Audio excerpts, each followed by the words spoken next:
Praise lord. మీ అందరికీ నా హృదయపూర్వక వందనాలు. ఈరోజు మనము కీర్తనలు 127 అధ్యాయం చదువుకుందాము. 127 అధ్యాయంలో 1 నుంచి 5 వచనాలు ఉన్నాయి. ఆ 5 వచనాలు మనం ఇప్పుడు ధ్యానించి. యెహోవా ఇల్లు కట్టించని ఎడల దాన్ని కట్టువారు ప్రయాస వ్యర్థమే.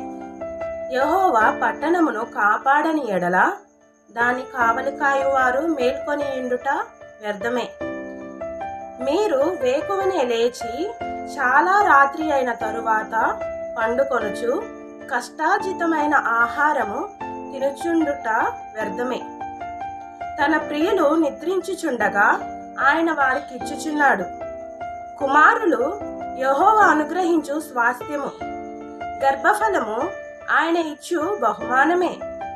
యవ్వన కాలమందు పుట్టిన కుమారులు బలవంతుని చేతిలోని బాణము వంటి వారు. వారితో తన అంబుల పొది నింపుకొనువాడు ధన్యుడు.